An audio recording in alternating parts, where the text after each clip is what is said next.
these banks are highly levered, and so much more than the 10-to-1 they say they are. So all it takes is 10% of their tier one capital to go away for these banks to implode, and that's kind of almost what happened in 2008. But that is what will happen next time this goes down, which I think is this summer.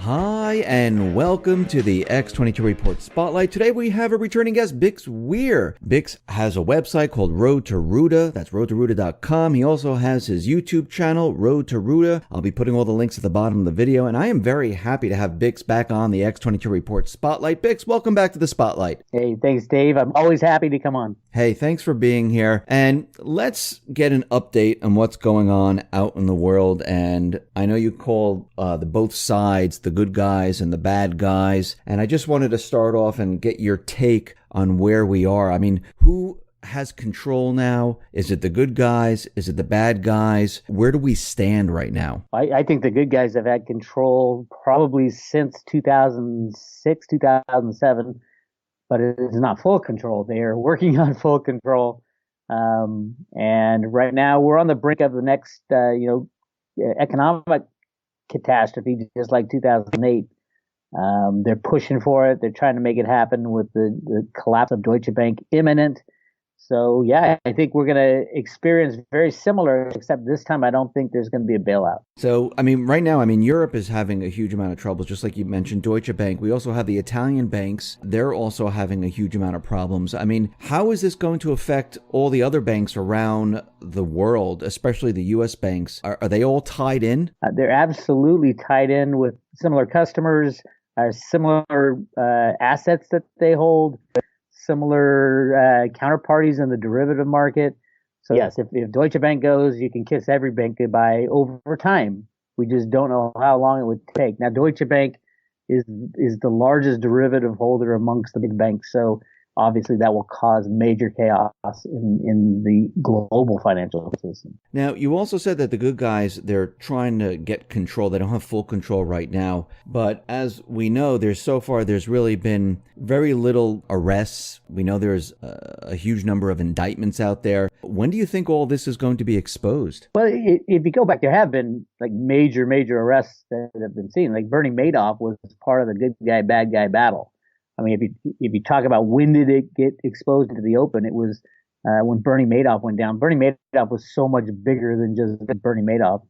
The Mossad was in there. There's all kinds. That was a kind of a money laundering arm of the bad guys, and it wasn't $50 billion. It was more like $500 billion.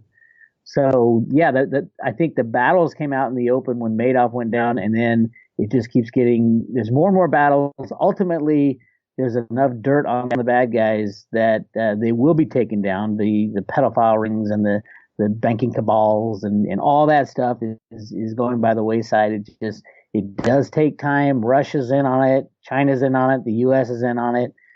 This is way behind the scenes. All the stuff we see on CNN and the news stations is just trivial compared to what's going on behind the scenes. So I have a lot of confidence that things are going to be very good, but they have to get the old monetary system out of the way. So that's going to be very chaotic. So we have to go through this turmoil to get to the other side. Let's start off with the monetary system, and you're saying that you have to get it out of the way. Now, you're talking about the system that we're in right now, and this is a central banking system. So do you think right now the push is to still crash the central banking system to bring in a new system?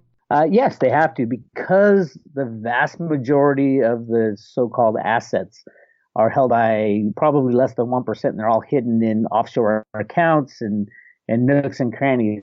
There's no way to get to a new system, to get rid of the bad stuff without erasing everything, because they've got it all hidden away. So you can't revalue currencies. You can't do any kind of jiggering of rules and regulations. You got to destroy it all, and that was always the plan from the Fed. All the work I've done on the Fed Road to Roota information, their plan was to crash the system and go back to a gold standard back in the late 80s or early 80s.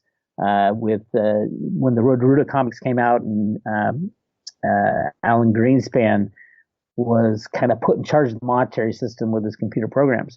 So the idea was run the system as long and hard as possible, soak up all the benefits of being the world's reserve currency, and then crash the system when you're the largest debtor nation in the world and it starts spinning out of control. That's where we are right now, the system crash. And luckily, we have the cryptocurrencies that will be there to kind of be something to transition to. Because most of the gold is held by the banks and the banksters and the very people who run the system now. We don't want them around. So yeah, I understand it's a big deal. I understand it would be mass chaos to destroy the financial system, the fiat system, but you can't get rid of our controllers unless it's completely destroyed. So is this what all the tariffs are about? I mean, is Trump not trying to fix the economy, or is he trying to crash the economy? He's absolutely trying to crash the economy.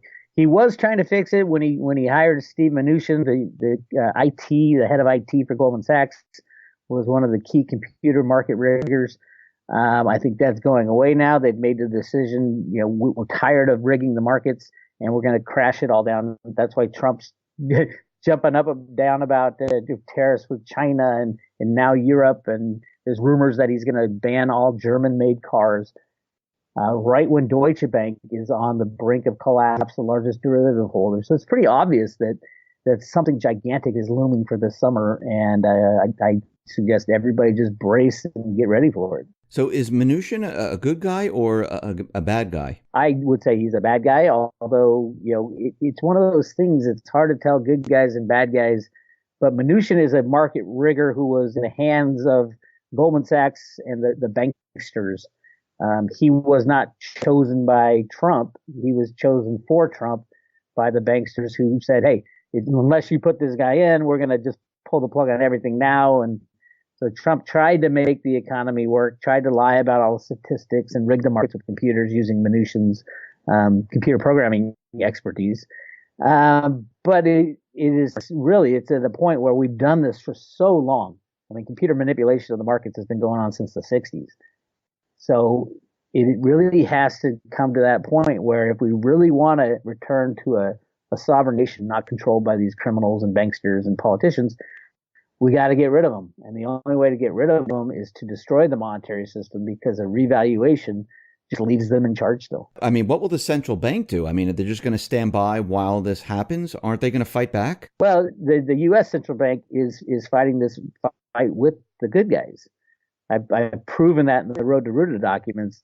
There are bad people within the central bank, but they're placed there by the banking cabal. There are good people within the central bank as well who are trying to destroy the old system. Alan Greenspan was one of those, trying to inflate the system beyond repair to destroy it and return to a gold standard. He did well in the inflation part, Mr. Bubbles, they called him. But he faltered probably right before he left. He tried to cause the crash in '87, in the early '90s, the dot-com crash. Those were all computer rigged crashes run by Alan Greenspan and his computer programs. So yeah, the Fed's in on it with the U.S. If you look at the new $100 bill, it talks about overthrowing your government right there on the front. They've been looking for a way out of this system for over 100 years. They knew it was a problem when they created the Federal Reserve System, and people within the Fed know it's a problem. People within Treasury know it's a problem. So no, the bad guys will not be allowed to control the system going forward. And the question now is, how chaotic will the collapse be? Will it be a slow burn, or will it be, let's pull the Band-Aid and start fresh? Now, what about the other central banks like the IMF and the BIS? Are they in on this, or are they on the outside of all of what's happening here? Well, they know what's happening, but the U.S. has been leading it since day one. The U.S. has had all the gold from the Grand Canyon, more gold than anybody's ever found in the history of the world, and have been running the show. And at any time we could have returned to a gold standard. We chose not to because the world still accepted the debt. But they try, I would say that's the bad guys, the World Bank, the BIS, the IMF. That's the bad guys control those entities. So we'll see what happens. I do think the good guys have full control now and can pull the plug at any point in time. And a lot of the crimes from the past need to be brought into the open and shown to the public and say, hey, we tried to rig the system for as long as we can. We lied to the people for as long as we can to keep everything status quo. Now we need to get out of status quo because our debt is unpayable. The global debt is unpayable. And we can move to something else. We can move to an asset-based system in the cryptos. So I think that has given humanity an option of where to go from the unbacked fiat system. It's just a matter of the chaos. They need to come to Congress again, and the people have to decide not to bail out the banks. And the consequences of a non-bailout of a too-big-to-fail system is the too-big-to-fail fails. And all forms of electronic debt money are wiped out. That's just kind of the way it works in a leveraged monetary system. So you say we're going to be moving into this transition, and you're talking about cryptocurrencies. I'd say we're already in the transition. It's just it'll be moving faster and faster. And we'll be transitioning, you think, into cryptocurrencies? I think we'll transition into cryptocurrencies. I think there might be a gold component, but not much of a gold component, and it wouldn't be the current standing of what the governments around the world claim as their gold holdings. It's ridiculous. The United States owns a whole lot more than 8,000 tons of gold. China supposedly has about 50,000 tons of gold. Russia has close to 40,000 tons of gold. So much more gold than what the official stats out there.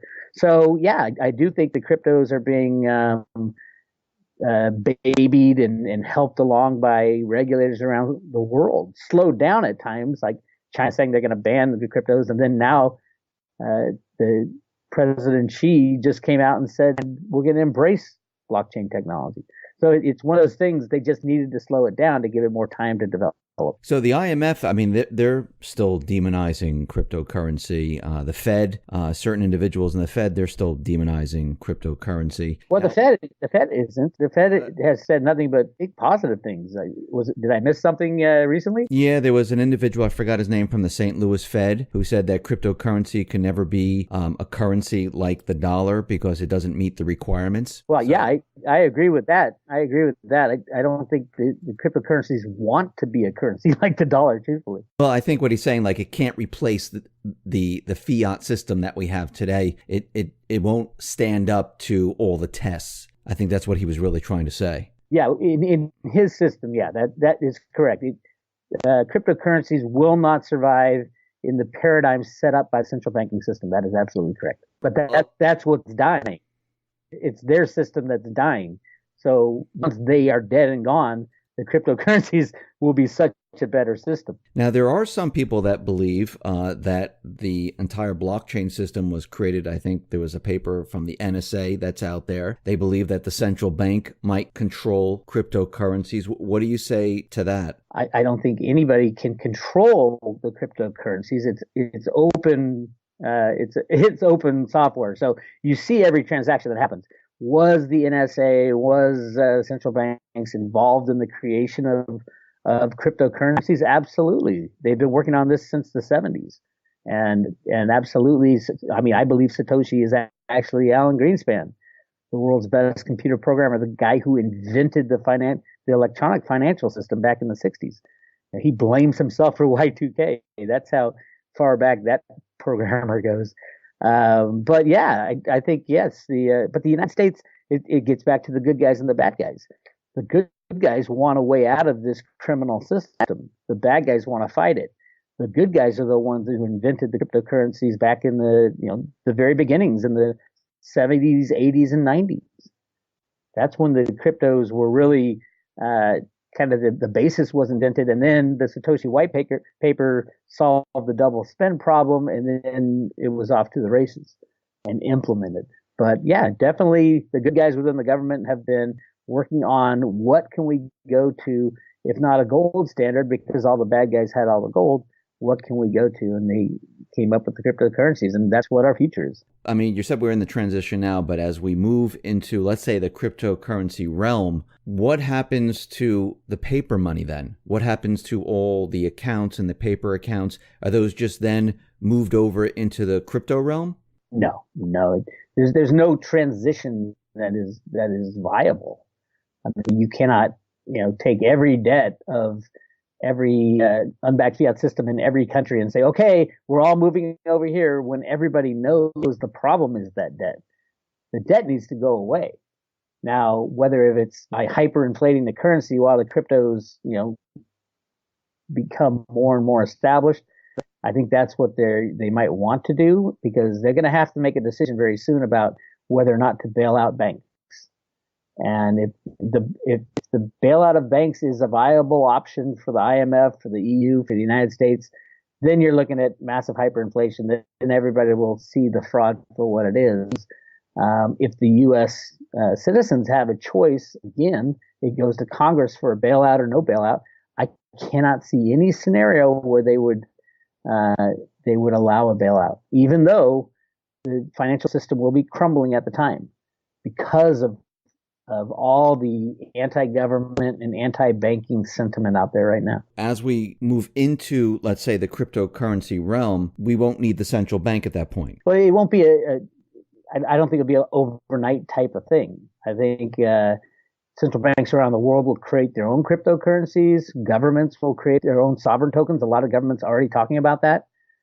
And they will compete with other tokens. Now, governments and central banks have a problem with their desire to print as much as they want. And in competition, that won't be a good cryptocurrency. They also have a desire to hide transactions. So, in competition, that won't be a good cryptocurrency. And they'll be competing against currencies that are open, and you can see the entire blockchain. You can see every transaction. You can't change the transactions of the past. So, yeah, I think that every country will jump on board the cryptocurrency bandwagon when the unbacked fiat system crashes. And that's what we really need. Is the United States is the largest debtor country in the world by far. We will never, ever, ever pay off the debt. And as a matter of fact, no country ever has paid off their debt. It always goes into either default or hyperinflation. So, the talk of Congress saying, "Oh no, we got to keep the budget line and we got to pay off our debts." No. That is not the idea of fiat money. The idea is to run it as hard as you can, soaking up all the benefits before the whole thing implodes. Now, the only thing that I'm worried about with cryptocurrency is that the central banks decide to create their own coin and then have all the governments say, pass a law that this is the coin you have to use. Almost like the fiat system. You're going to have to use the dollar. You're going to have to use the euro. You're going to have to. So that's my biggest fear, is that they will try to create their own coin and then have governments pass laws to force everyone into their system. Well, if the people relied on the government and cared about what the government thought in that type of situation, I mean, remember what kind of world we'll be living in when these banks crash. There'll be no trust in government. There'll be no trust in bankers. These are the people that got us in the problem in the first place. So they can pass any law they want. I don't think they will. I don't think that's the idea at all. As a matter of fact, if you look at what the Fed says and the Treasury says, that is not the idea. And look at the front of the $100 bill. It says you have the right to overthrow your government right there. So that is not the plan. And any government that restrains their population by doing something like that is going to lose. And the U.S. knows it, and China knows it, and Russia knows it. The world is changing, and the totalitarian type of monetary system has to go away. So a government requiring citizens to only use, the Fed coin or something like that, that country will lose out on an amazing technological breakthrough and economic engine that will drive us forward.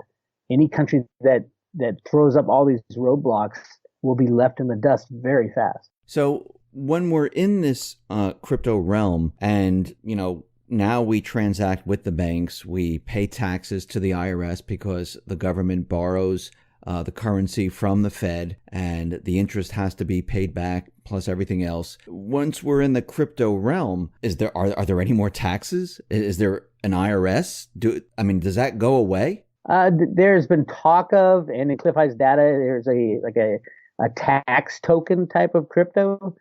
But a lot of these taxes don't go for the things they're supposed to go to. The income tax was never supposed to be there. We all know that. And paying for roads, paying for other people's health care and all that. It's up to the people of the new system. Really, when the old system fails, there's going to be a whole bunch of new laws and rules because trust in government will be destroyed instantly. Trust in banks will be destroyed instantly. And it's kind of like, will we have a government in the United States that employs 35 million people? The federal government has 35 million people working directly or indirectly for it. And no, those jobs will go away. The founders never wanted a country that had a gigantic federal government.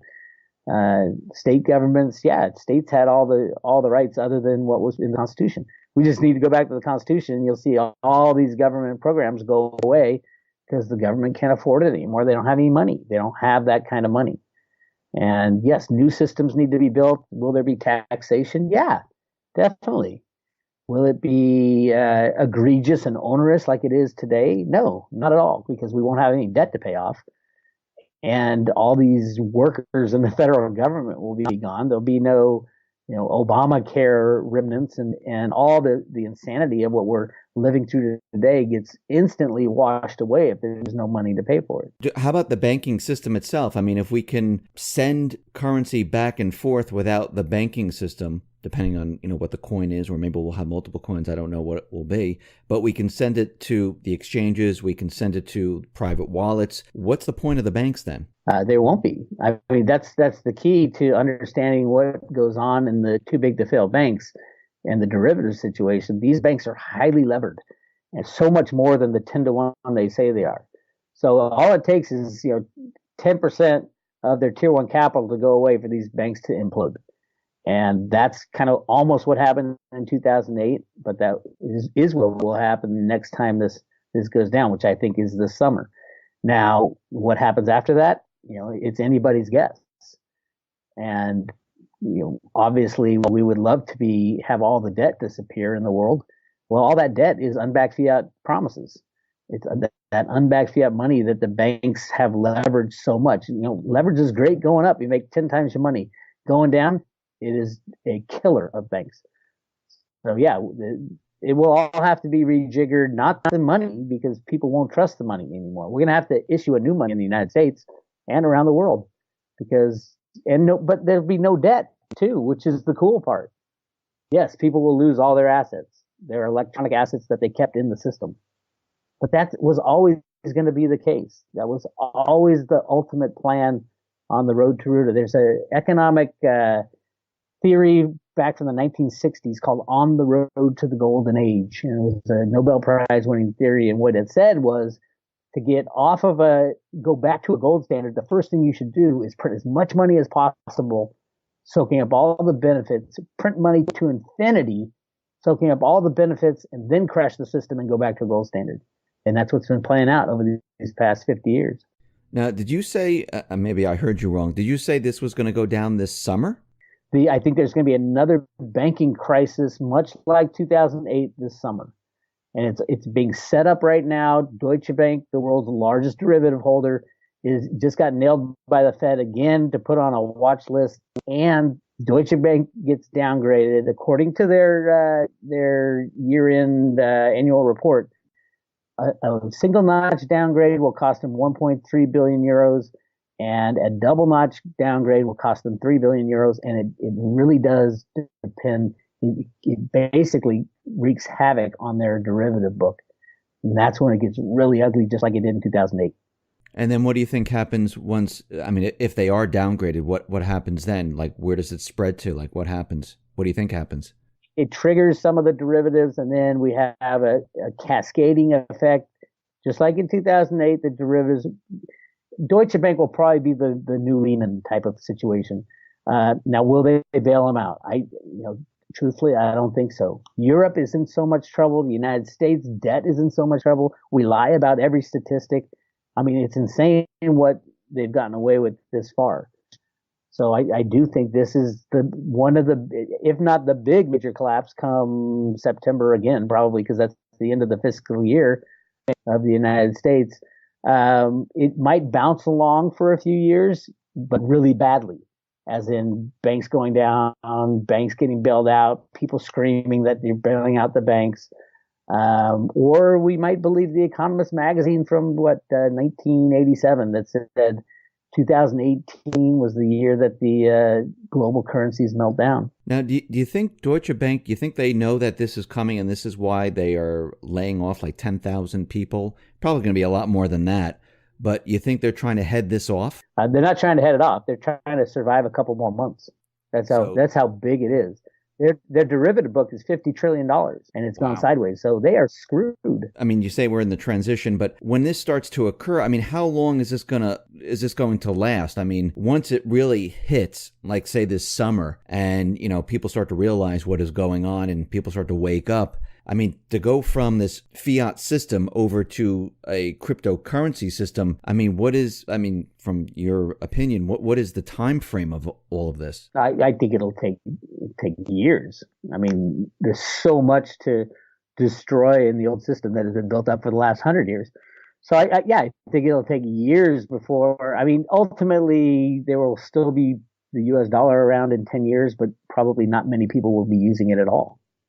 Most likely everybody will have left the system in the next 5 years and gone to some kind of crypto-backed or crypto system, all kinds of different potentials there for a means of exchange, for store of value, for use in businesses to cut expenses. I mean, there's just so much that can be done with the cryptos, but it's the new system and it's going to take the place of the old system, not overnight, but literally. I think the old system is dying already. It's been dying for a long time. And the key is that the powers that be, the good guys back there, want it gone. They want the criminal system gone. And they know that, the criminals can control a lot of things, have been able to control a lot of things, the Rothschilds and the Rockefellers and that gang, and the Clintons and the Bushes and the Soroses, all the deep state as well. And they want them out. So, they're going to foster a very kind environment for the cryptos over the next couple of years. And I don't see them bailing out banks, at least on the surface. They'll patch them up here and there the best they can. But ultimately, there will be runs on banks. There will be defaults on debt, which there has to be, obviously, because not even countries can pay off their debt anymore. Yeah, it is happening. I can't tell you what day it's going to be over, but we will be able to look back and say, oh my God, it was the summer of 2008 and the summer of 2018 that really changed the world. So what you're saying is we're going to be like in this hybrid type of currency situation. I mean, we'll still be using the dollar in whatever coin. Yeah, we are right now. I mean, we're in. When you look at what is money, there's the dollar, there's all the other euro and the yuan and all that. And then there's stocks and bonds can be counted as money because they're just a promissory note as well. And derivatives can be counted as money. So there's so many different types. And now we've got the cryptos, which are asset based. There's no third party risk. In every other asset type, money wise, there's third party risk. So stocks and bonds are massively rehypothecated, meaning, you think you own a share of Apple Computer. Well, 10 other people own that exact same share. And it just goes round and round in the high frequency trading realm. So it is insane what's going to happen, but it has to happen to move along, to move into a future that is good for humanity, not going to suck us dry. So you think that the banks, while this is happening, they're going to maybe go on a bank holiday where they'll shut everything down and you won't be able to move your funds out of the bank or take it out of the ATMs and things like that? Well, it won't necessarily be a bank holiday. It will be that the banks don't have the money. Because remember, banks are leveraged. They're leveraged lenders. They leverage 10 to 1. So for every $10, every dollar that they have, they lend out 10. And that's great when asset prices are going up and everything's fine. When they come down, they're destroyed almost instantly. Just like we saw in 2008. The Representative Jaworski said we had a matter of hours before the entire system froze up had we not done that bailout. Well, your currency in the bank is digital. I mean, yes, I understand if you're going to the ATM, but could you move that digital currency into a cryptocurrency? You can do that right now. Yeah, you can buy any cryptocurrency you want.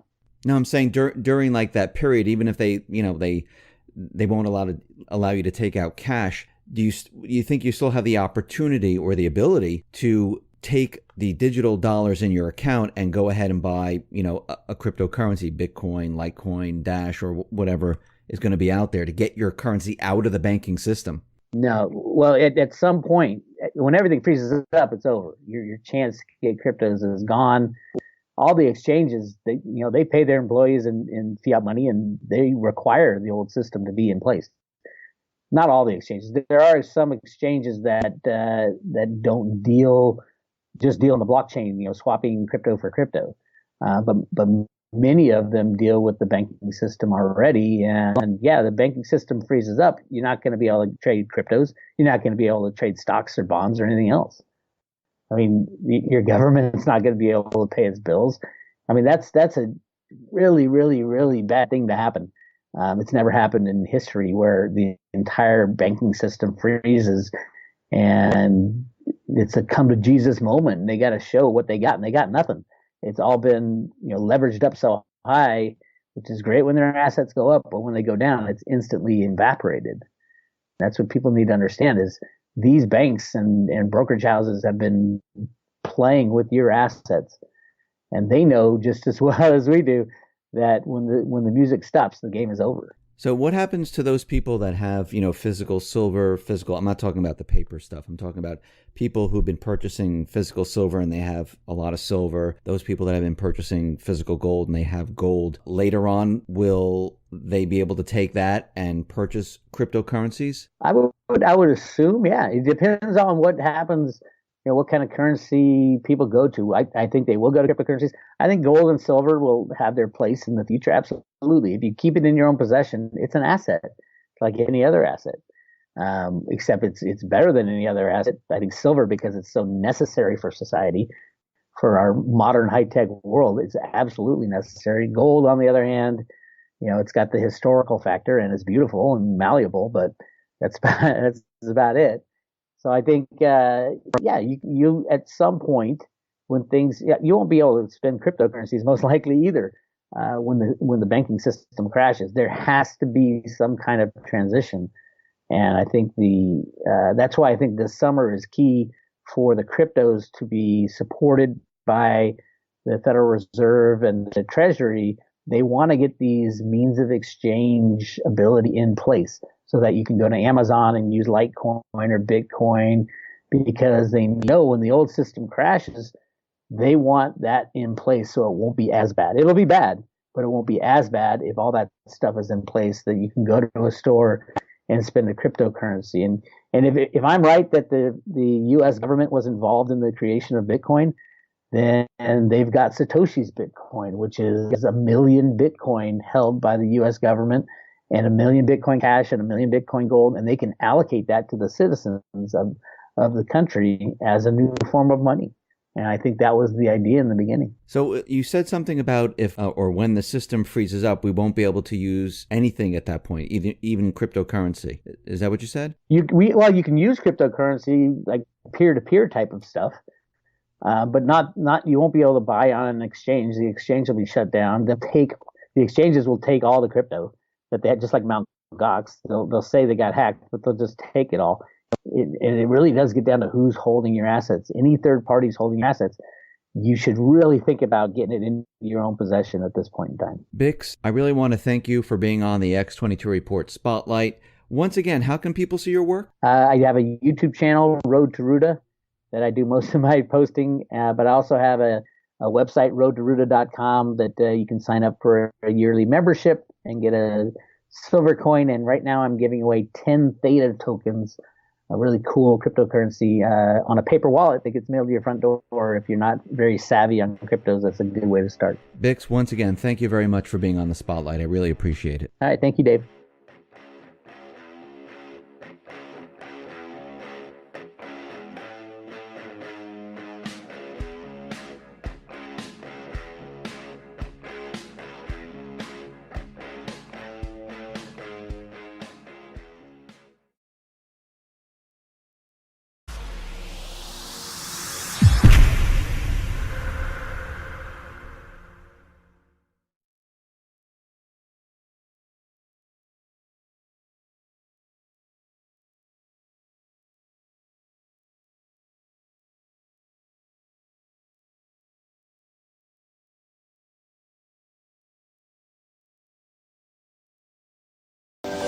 Bye.